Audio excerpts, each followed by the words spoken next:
కీర్తనల గ్రంథము 115వ కీర్తన మొదటి వచనాన్ని మనం చదువుదాం.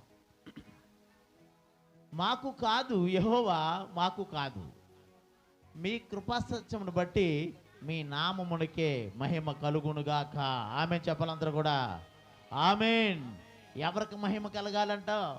దేవుని యొక్క నామమునికే మహిమ కలగాలి. ఈరోజు మనం చెప్పుకోబోయే అంశము దేవుని మహిమపరచుట. ఎందుకు దేవుని మహిమపరచాలి? ఎందుకు దేవుని మహిమపరచాలో ఒక 3 మాటల్లో నేను చెప్పి ముగించాలనుకుంటున్నాను. మాకు కాదు యెహోవా, మాకు కాదు, మీ కృపా సత్యమును బట్టి మీ నామమునకే మహిమ కలగాలి. ఆయనకు మాత్రం మహిమ కలగాలి, మనకు కాదు. ఈ రోజుల్లో చాలామంది సేవకులు వాళ్ళే పూడుకుంటూ వాళ్ళ గొప్పతనాన్ని చెప్పుకుంటూ దేవుడికి చెందవలసిన మహిమను వాళ్ళు పొందుకునేటట్లుగా బ్రతుకుతున్నారు చాలామంది సేవకులు. చాలామంది సేవకులేంటి, విశ్వాసులేంటి, నేను ప్రార్థన చేస్తే ఏమనుకుంటున్నావు? దెయ్యాలు వెళ్ళిపోయాయని. నేను ప్రార్థన చేస్తే ఏమనుకుంటున్నావు? అద్భుతాలు జరుగుతాయి. నేను ప్రార్థన చేస్తే నేను వర్షాన్ని ఆపుతాను. నువ్వు ఆపుతావా? దేవుడు ఆపుతాడు. ఎవరు ఆపుతారు? దెయ్యాలు ఎవరు వెళ్ళగొడతారు? ఏ నామం అది? నజరేయుడైన యేసు నామంలోనే దెయ్యాలు పారిపోతాయి. నజరేయుడైన యేసు నామంలోనే వర్షాలు వద్దంటే ఆగుతాయి, కావాలంటే వస్తాయి. భక్తుడైన దావీదు అంటాడు, మాకు కాదు ప్రభువా, మహిమ మాకు కాదు. ఎవరికి చెల్లాలంటే మహిమ నీకే ప్రభు అంటున్నాడండి. మాకు కాదు యెహోవా, మాకు కాదు, నీ కృపాసత్యమును బట్టి మీ నామమునకు మాత్రమే మహిమ కలగాలన్నాడండి. దేవునికి స్తోత్రం అంటున్నాము. ఈ మాట మనం అనగలుగుతున్నామండి? మనలో ఏమీ లేదండి. మనం అల్పులం, అయోగ్యులం, ఎందుకు పనికిరాని నీచులం. అయితే మహిమ ఎవరికి చెల్లాలంటే ప్రభువుకు మాత్రమే మహిమ చెల్లాలి. ఎందుకు దేవుని మహిమపరచాలి? మొట్టమొదటి మనం చూద్దాం లేఖనముల నుండి యెషయా గ్రంథము 43వ అధ్యాయం 7వ వచనం చదువుదాం. చూడండి. నా మహిమ నిమిత్తము నేను సృజించిన వారిని, నా నామం పెట్టబడిన వారిని అందరినీ తెప్పించుము. నేను వారిని కలుగు చేసి తిని వారిని పుట్టించిన వాడును నేనే. ఎందుకు దేవుని మహిమపరచాలంటే మనము ఆయన మనల్ని పుట్టించాడు కాబట్టి, ఆయన మనలను సృష్టించాడు కాబట్టి, ఆయన మనలను నిర్మించాడు కాబట్టి, ఆ మహిమ నిమిత్తము నేను మిమ్మల్ని సృజించాను. ఎవరి నిమిత్తం దేవుడు సృజించుకున్నాడంటే ఆయన మహిమ నిమిత్తము అంటారు. ఆయనకు మహిమ కలిగేటట్లుగా దేవుడు మనల్ని ఏం చేశాడంటే సృజించుకున్నాడు. మరి సృజించుకున్న నీవు ఆయన్ని మహిమపరుస్తున్నావా? సృజించిన నీవు ఆయనను ఆరాధిస్తున్నావా? ఆయనకు మహిమ చెల్లిస్తున్నావా అని మనం ఆలోచన చేయాలని. ఏమంటారు? నా మహిమ నిమిత్తము నేను సృజించిన వారిని, నా నామం పెట్టబడిన వారిని అందరినీ తెప్పించండి. నేనే వారిని కలుగు చేసేదిని, వారిని పుట్టించిన వాడు నేనే. దేవునికి స్తోత్రం. ఎవరు కలుగు చేశారు? మనల్ని దేవుడే కలుగు చేశాడు. మొట్టమొదటి వ్యక్తి ఎవరు? ఆదాముని ఎలా చేశాడంట? దేవుడు తన స్వరూపములో, తన పోలికలో నరుని చేయాలని ఆలోచన కలిగి దేవుడు మట్టిని తీసి బొమ్మను చేసి, బొమ్మను ఎలా చేశాడు అన్నాడు? ఆయన స్వరూపంలోని, ఆయన పోలికలోని దేవుడు ఎలాగైతే ఉన్నాడో అలాగనే మనుషులను సృజించాడు దేవుడు. 145వ కీర్తన 18వ వచనం. తనకు మొర్రపెట్టు వారికి అందరికీ, తనకు నిజముగా మొర్రపెట్టు వారికి అందరికీ యెహోవా సమీపముగా ఉన్నాడు. దేవునికి స్తోత్రం. హల్లెలూయా. దేవుణ్ణి మనం ఏం చేయాలంటే మొర్రపెట్టాలి, ప్రార్థన చేయాలి. అక్కడ అంటే తనకి మొర్రపెట్టు వారికి అందరికీ అనగా మనం నిజముగా మొరపెట్టమంటే చాలామంది నిజంగా మొరపెట్టలేదని మన దేవుని ఏం చేస్తారు? వాడికి ప్రకారం మొరపెడుతున్నారు, అలవాటు ప్రకారంగా ప్రార్థన చేస్తున్నారు చాలామంది. కాదు, సమయం దొరికినప్పుడల్లా ప్రభుని మనం ఏం చేయాలి? ప్రార్థన చేయాలి. అంటాడు తనకు మొర్రపెట్టు వారికి అందరికీ, నిజముగా మొర్రపెట్టు వారికి అందరికీ. నిజముగా మొరపెట్టే వారిగా ఉండాలి మనం. ఏదేదో వస్తున్నాము వెళ్తున్నాము అనేవారుగా కాక దేవుని ఆత్మతోనూ సత్యముతోనూ ఆరాధించి మొర్ర పెడితే నిజముగా మొర్ర పెట్టే వారికి ఆయన సమీపముగా ఉన్నాడంటే దేవునికి స్తోత్రం. ఆయన మన పక్కనే ఉన్నాడు. నిజంగా మొర్ర పెట్టండి, ఆయన నీ పక్కనే ఉంటాడు. ఏ అపాయం రాకుండా ఆయన నిన్ను కాపాడుతూ ఉంటాడు. దేవుడు మనల్ని ఎందుకు సృజించాడంటే ఆయన మహిమ నిమిత్తం సృజించుకుంటే మనం మరి ఆయనకి మనం ఏం చేయాలి? ప్రార్థన చేయాలి, ఆయన్ని ఆరాధించాలి, ఆయన్ని కనపరచాలి. బైబిల్ లేఖనంలో ఒక మాట ఉంది, అన్ని నామముల కన్నా పైనామముగా ఈ నామాన్ని మనం హెచ్చించాలంటండి. ఏం చేయాలి? యేసయ్య నామాన్ని హెచ్చించాలి. కాబట్టి దేవుడు ఎందుకు ఈ రోజు నిన్ను సజీవులుగా ఉంచాడంటే కృపతో మాత్రమే నేను బ్రతికిస్తున్నాడండి. నువ్వు గొప్పదానివని, గొప్పోడవని, లేకపోతే మంచోడువని, అందగాడువని ఇలాంటివి ఏమీ ఆయనకు అక్కర్లేదు.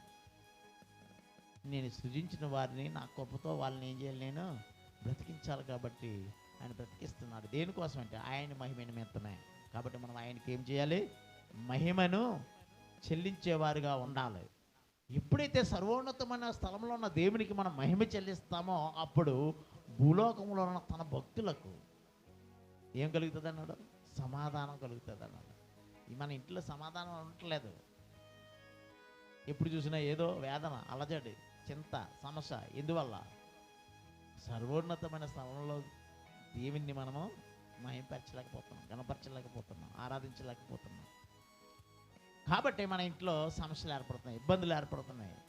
కాబట్టి దేవుని సంగమా, దేవుని బిడ్డలారా, ఈరోజు దేవుడు మనతో మాట్లాడుతున్నాడు. దేవుడు నిన్ను ఎందుకు సృజించాడంటే ఆయన మహిమ నిమిత్తమే నిన్ను సృజించాడు. కాబట్టి ఆయనకు మన మహిమ చెల్లించేవారుగా ఉందాం. రెండోది చూద్దాము. మొదటి కొరింథీ పత్రిక 6వ అధ్యాయము 20వ వచనం చదువుదామని. విలువ పెట్టి కొనబడిన వారు గనుక మీ దేహముతో దేవుణ్ణి మహిమపరచుడి. మనం విలువ పెట్టి కొనబడిన వారు. ఏమి విలువ పెట్టాడు మనల్ని అంటే తన స్వరక్తం ఇచ్చి, తన రక్తాన్ని దారపోసి దేవుడు మనల్ని విలువ పెట్టి కొన్నాడంట. దేవునికి స్తోత్రం. ఆ విలువ ఎంతో మనం చెప్పలేము.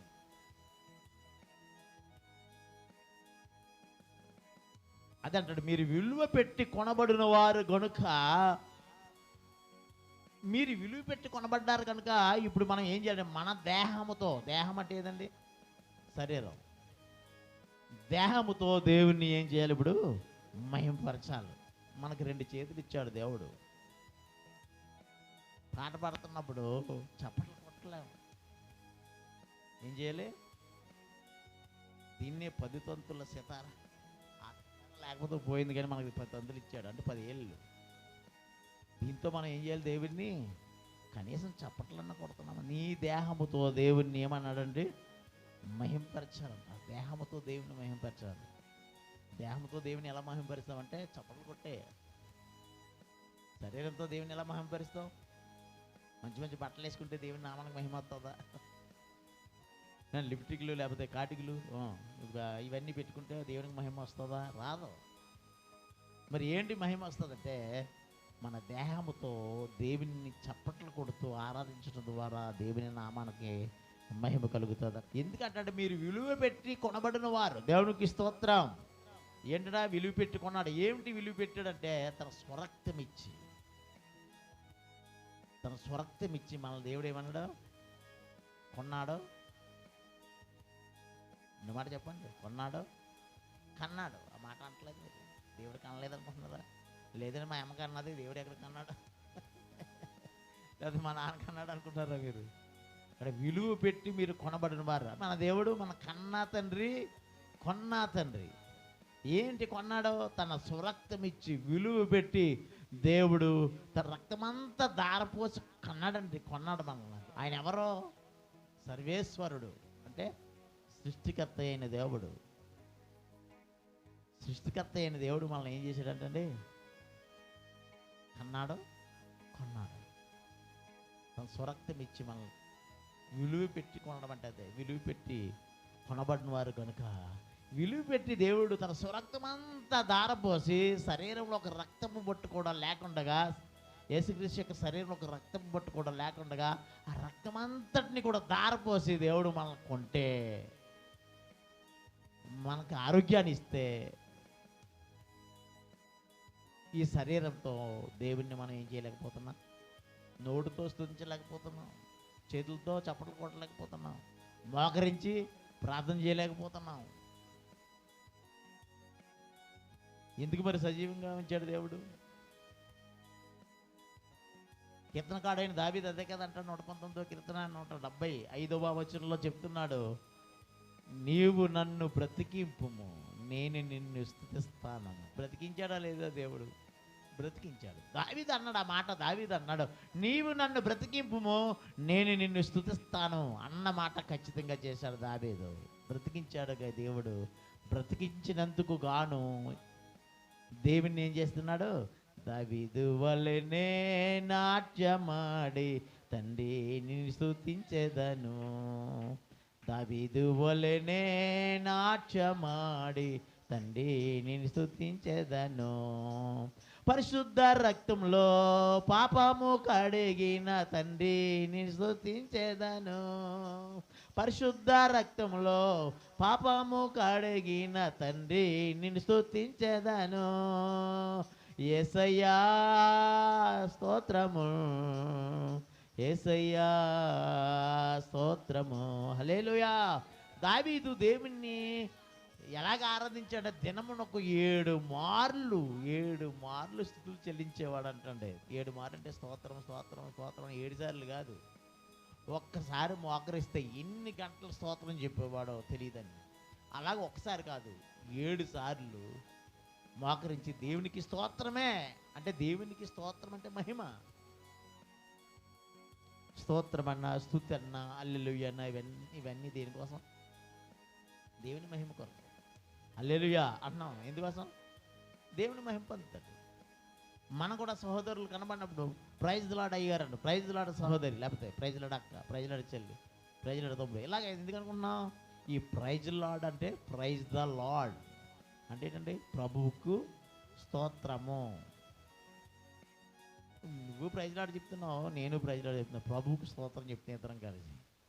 ఇద్దరం కలిసి ఏం చేస్తున్నాం? ప్రభుకి స్తోత్రం చెప్తున్నాం. మనము విలువ పెట్టి కొనబడిన వారము కనుక మనం సమయాన్ని వృధాగా కాలక్షేపం చేయడం కాదు, కానీ లేకపోతే టీవీల దగ్గర కూర్చొని టైంపాస్ చేయడం కాదు. కానీ దేవుని బిడ్డలారా, మరి ఏం చేయాలంటే దేవుణ్ణి దావీదులాగా దినమునకు 7 మార్లు స్తుతిస్తూ 3 మార్లు ప్రార్థన చేసినంట దావీదు. ఉదయమున, మధ్యాహ్నమున, సాయంకాలమున ప్రార్థన చేశాడంట. దేవునికి స్తోత్రం. మరి మనం ఏం చేస్తున్నాం? ఉదయం ప్రార్థన చేస్తే ఇంక మధ్యాహ్నం మానేస్తాం. మధ్యాహ్నం మరి ప్రార్థన ఉండదు, వరకు రాత్రి కన్నా ఉంటుందంటే చెప్పలేవు. మంచి సీరియల్ వచ్చింది అనుకోండి, ఉంటుందా ప్రార్థన? కానీ అవన్నీ విడిచిపెట్టి వాడికి చేసుకోవాలి. ఏంటి వాడికి చేసుకోవాలి? ప్రార్థించడము వాడికి చేసుకోవాలి. ఉదయం ఇక్కడ అంటారు దావీదు అంటారు, సాయంకాలము మధ్యాహ్నము ఉదయమున నేను మొర్రపెడుచున్నాను అన్నాడు. 55వ కీర్తన 17వ వచనం. సాయంకాలమున, ఉదయమున, మధ్యాహ్నమున నేను ధ్యానించుచు మొర్రపెట్టుకొందును, ఆయన నా ప్రార్థన ఆలకించును. దేవునికి స్తోత్రం. ఎప్పుడెప్పుడంట? సాయంకాలం, మధ్యాహ్నం, ఉదయము, మధ్యాహ్నము నేను ధ్యానిస్తూ వాక్యాన్ని ధ్యానిస్తున్నాడు, ప్రార్థన చేస్తున్నాడు. మరి మనం ఏం చేస్తున్నాం? ఈరోజు ఎంతమంది బైబిల్ చదివారు చెప్పాలి? అలవాటు ఉంటే కదా. దేవుడు మనల్ని విలువ పెట్టి కొన్నాడు కాబట్టి దేహముతో దేవునిని, మీ దేహముతో దేవునిని మహిమపరచాలి. పాడుతున్నప్పుడు చప్పట్లు కొట్టలేరు, చాలా ఉద్యోగంగా చప్పట్లు కొట్టాలి. సంగీతం వస్తుంది కానీ మీ చప్పట్లు కొట్టాలి. సంగీతం పని సంగీతం చూసుకుంటుంది. మన పని మనం దేవుణ్ణి మహిమపరచొద్దా? విలువ పెట్టి మనల్ని కొన్నాడు కాబట్టి మీ దేహంతో దేవుని ఏం చేయాలంటాడు? మహిమపరచాలి. దావీదు ఆ విధంగా దేవుణ్ణి ఏం చేశాడటండి? మహిమపరిచాడు. 1 పేతురు 1వ అధ్యాయం 18, 19 వచనాలు చూద్దాం.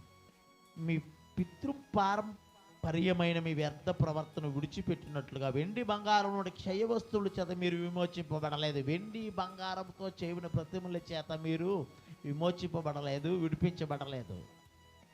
మరి దేని చేత విడిపించబడ్డామంట? కింద రాయబడిన మాటను మనం చూద్దాం. అమూల్యమైన రక్తము చేత, అనగా నిర్దోషమును నిష్కలంకమునకు గొర్రె పిల్ల వంటి క్రీస్తు రక్తము చేత విమోచింపబడుతుందని మీరు ఎరుగుదురు కదా. దేవునికి స్తోత్రం. మనకు తెలుసు మనం దేని చేత విమోచింపబడ్డామో, ఎవరు మనల్ని కాపాడుతున్నారో, ఎవరు మనల్ని రక్షిస్తున్నారో, ఏ రక్తం మనల్ని కాపాడిందో మనకు తెలుసు. వెండి బంగారం అనే క్షయ వస్తువులు ఏమి మనల్ని రక్షించలేవండి. అవి ప్రభువైన యేసుక్రీస్తు రక్తం, అమూల్యమైన రక్తం. అది గొర్రెపిల్ల రక్తం, నిర్దోషమైన రక్తం, నిష్కలంకమైన రక్తం. ఆ గొర్రెపిల్ల వంటి క్రీస్తు రక్తము చేత మనం ఏమయ్యామంటండి? విమోచింపబడుతురని మీరు ఎరుగుదురు కదా అంటున్నారు. మనం విమోచింపబడ్డాం అంటే విడిపించబడ్డామండి. ఎక్కడి నుంచి విడిపించబడ్డాం? అంధకార చీకటిలో ఉన్న మనల్ని, సాతాను యొక్క కపంత హస్తాలు ఉన్న మనల్ని అమూల్యమైన నిష్కలంకమైన క్రీస్తు రక్తం, అనగా యేసుక్రీస్తు రక్తము మనల్ని ఏం చేసిందంటే ఆ పాపముల నుంచి, బంధకాల నుంచి మనల్ని విడిపించింది అంటాడు. దేవునికి స్తోత్రం. మరి విడిపించిన దేవునికి మనం ఏం చేయాలి? మహిమ చెల్లించాలి. ఎందుకు దేవుని మహిమపరచాలి? అది మన అంశం. ఎందుకు దేవుని మహిమపరచాలి? వెండి బంగారాల క్షయ వస్తువులు మనల్ని ఏమీ రక్షించలేవు, మనల్ని కాపాడలేవు. గొర్రెపిల్ల వంటి క్రీస్తు రక్తము, అమూల్యమైన నిర్దోషమైన రక్తమైన యేసయ్య రక్తమే మనల్ని కాపాడింది, పాపం నుంచి విడిపించింది, పాపాలన్నింటినీ కడిగింది. కాబట్టి ఆ రక్షకుడని యేసయ్యని మనం ఏం చేయాలంటే ఆరాధన చేయాలి. ఆ రక్షకుడని యేసయ్యని మహిమపరచాలి. ఆ రక్షకుడని యేసయ్యని మనం గణపరచాలి. విలువ పెట్టింది దేవుడు నేను కొన్నాడు కాబట్టి మనం దేవుడిని ఏం చేయాలంటే గణపరచాలి. గణపరుస్తున్నా మా దేవుడు అంటాడు, నన్ను గణపరిచే వారిని నేను గణపరుస్తాను. దేవుణ్ణి మనం గణపరిస్తే దేవుడు మనల్ని గణపరుస్తాడంట. నిన్ను గణపరచడం ఎందుకంటే అయినా నువ్వు దేవుణ్ణి ఆరాధిస్తే, దేవుని మహిమపరిస్తే, దేవుని స్తుతిస్తే ఆ స్తుతించిన రుణాన్ని ఆయన ఉంచుకోడు.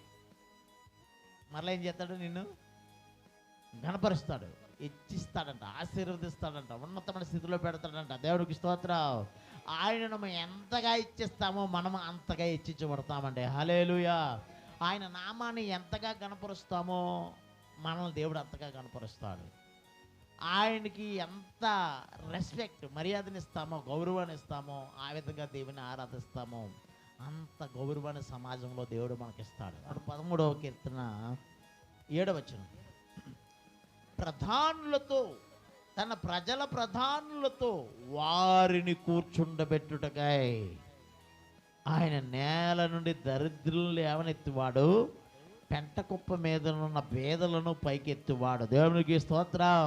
మనల్ని ఎవరితో కూర్చుండి పెట్టడానికి ఆయన స్వరక్తం ఇచ్చి మనల్ని కన్నాడు, కొన్నాడు అంటే దేవుని బిడ్డలారా, ప్రధానులతో కూర్చుండి పెట్టడానికి, తన ప్రజల ప్రధానులతో కూర్చుండి పెట్టడానికి, ప్రధానులతో, తన ప్రజల ప్రధానులతో కూర్చుండి పెట్టడానికి నేల నుండి దరిద్రులను ఆయన ఏం చేశాడంటే లేవనెత్తివాడు, పెంట కుప్ప మీద ఉన్న దీళ్ళను పైకెత్తి దేవుడు. దేవునికి స్తోత్రం. మరి ఇలాంటి దేవుని మనం ఆరాధించొద్దండి?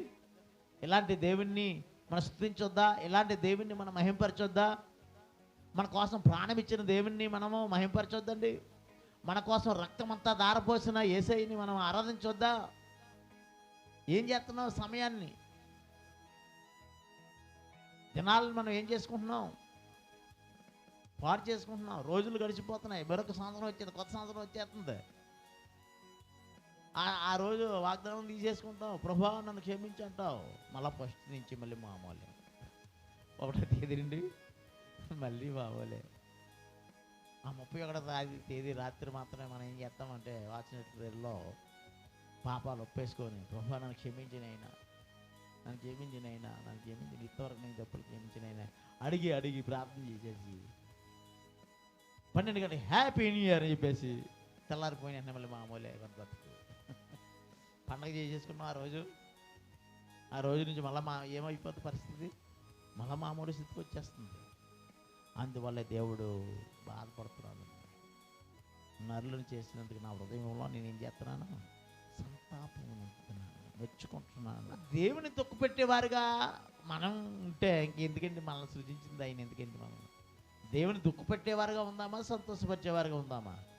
దేవుణ్ణి సంతోషపరిచేవారుగా ఉందాం. దేవుడు ఎప్పుడు సంతోషపడతాడంటే బైబిల్ చెప్తుంది, నీ క్రియలు దేవుని ఎదురు సరైనదిగా ఉన్నప్పుడు పరలోకమందున్న దేవుడు ఆనందిస్తాడంటాడు. మన క్రియలు దేవుని ఎదుట ఎలా కనబడాలి? మనుషుల ఎదురు కాదు.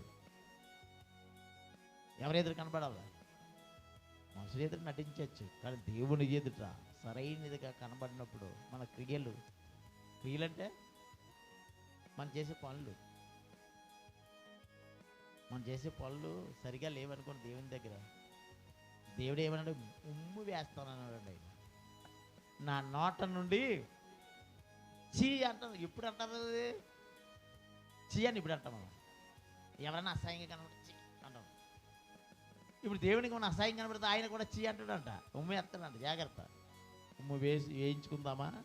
ఆయన సంతోషపరిచేవారుగా ఉందామా?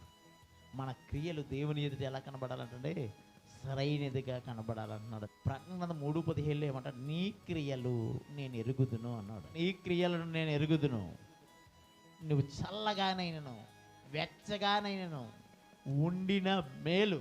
నువ్వు వెచ్చగానైను చల్లగానైను ఉండగా నులువెచ్చగా ఉన్నావు కనుక నేను నిన్ను నా నోట ఉమ్ము వేయని ఉద్దేశించుచున్నాను. మన క్రియలు సరిగ్గా లేకపోతే దేవుడు ఏమంటాడు? మనల్ని ఉమ్మేస్తాడు. జాగ్రత్త. చీ అంటాడు.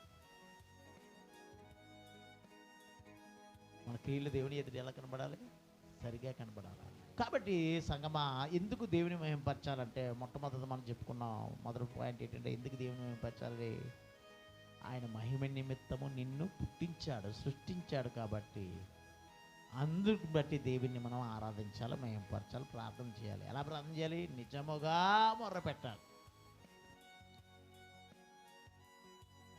ఎలా మొరపెట్టాలన్నాడు?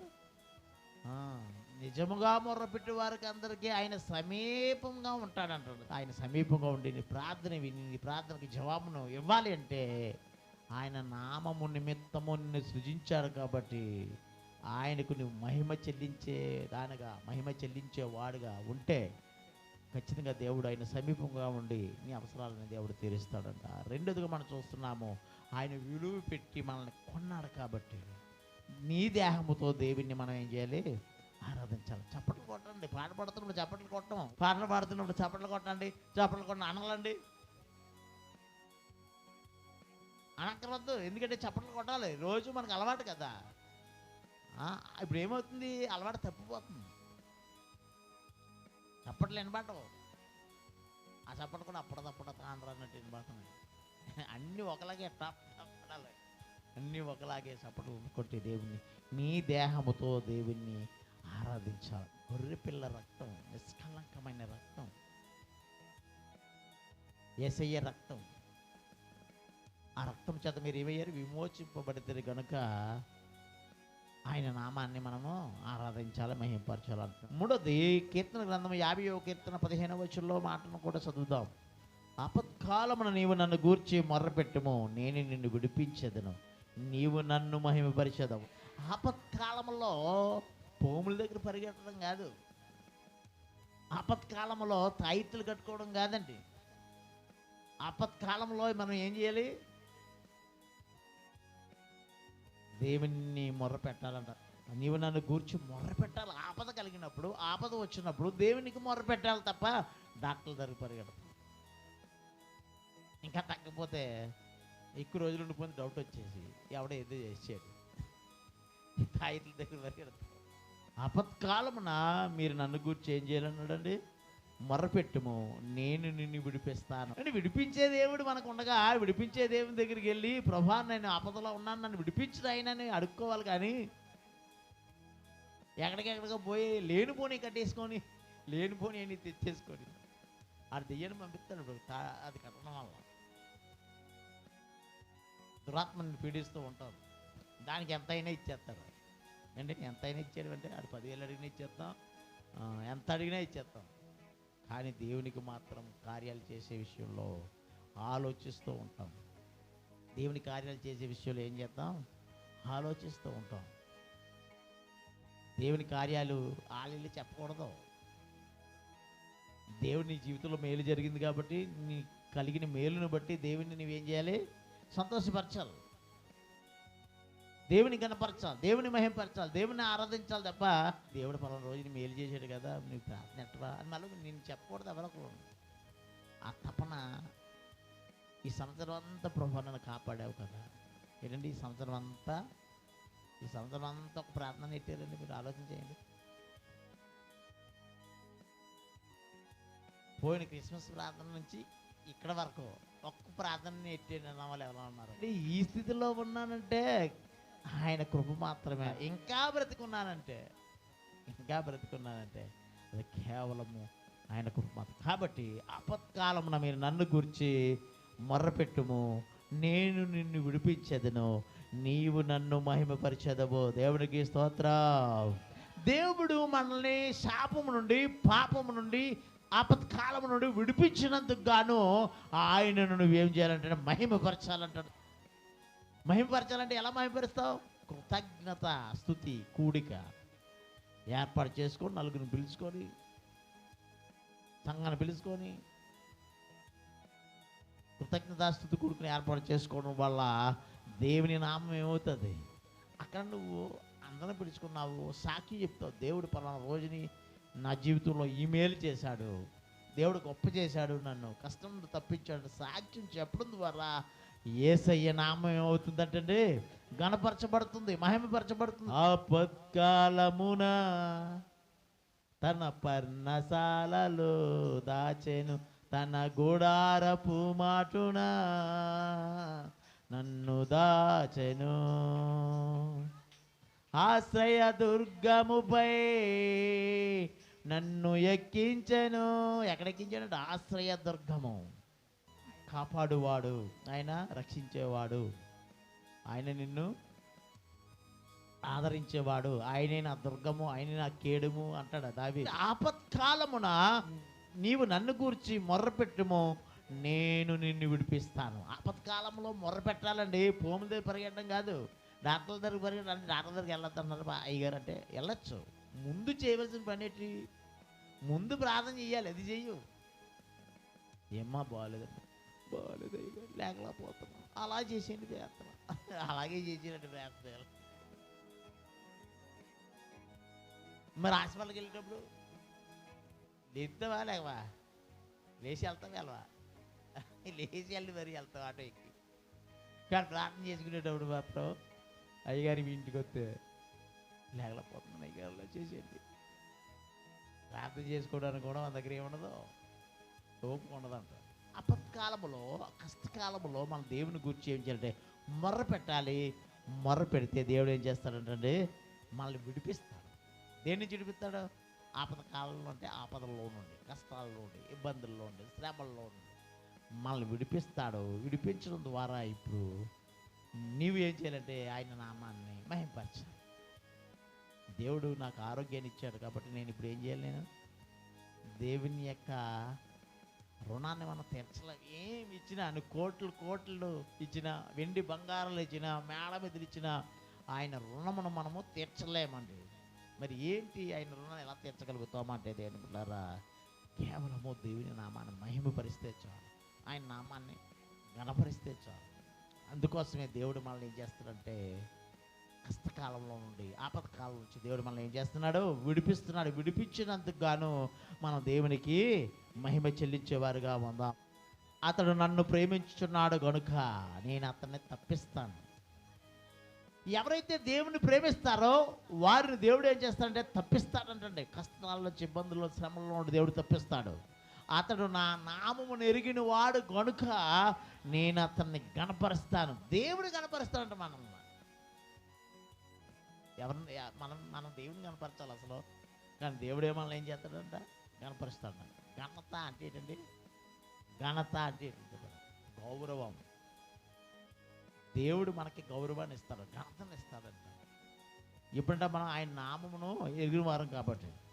అతడు నాకు మొర్ర పెట్టగా, ప్రార్థన చేయగా నేను అతనికి ఉత్తరం ఇచ్చేదను. శ్రమలో నేను అతనికి తోడై ఉండేదను, అతన్ని విడిపిస్తాను, అతను గొప్ప చేస్తాను, దీర్ఘాయువు చేత అతను నేను తృప్తిపరుస్తాను, నా రక్షణ అతనికి నేను చూపిస్తాను. దేవునికి స్తోత్రం. ఎంత చక్కని మాటలండి. నీవు దేవుడికి మొర పెడితే దేవుడు ఉత్తరమే ఇస్తాడంట. ఉత్తరం ఇవ్వడమే కాకుండా శ్రమలో నీకు తోడుగా ఉంటాడంట. శ్రమలో తోడుగా ఉండడం కాకుండా నీకు విడిపించి ఎక్కడి నుంచి విడిపిస్తాడు? కష్టాల శ్రమల నుంచి, ఇబ్బందుల నుంచి విడిపించి దేవుడు నేను ఏం చేస్తాడు? గొప్ప చేయడమే కాకుండా దీర్ఘాయువు చేత దేవుడు నిన్ను తృప్తిపరుస్తాడు. గట్టిగా చెప్పకూడదు. దీర్ఘాయువు అంటే మాట, దీర్ఘాయువు అంటే మీకు అక్కర్లేదా? ఆరోగ్యం అక్కర్లేదా? మరి ఆ దేవుడు ఆరోగ్యాన్ని ఇస్తాడంటే గట్టిగా చెప్పలు కొట్టచ్చు కదా దేవుని నామాన్ని. అవును ప్రభా, నువ్వు ఆరోగ్యాన్ని ఇస్తావంట కదా, దీర్ఘాయువుని ఇస్తానన్నావు కదా. దీర్ఘాయువు చేత నేను అతన్ని తృప్తిపరుస్తాను, నా రక్షణ అతనికి నేను చూపిస్తాను.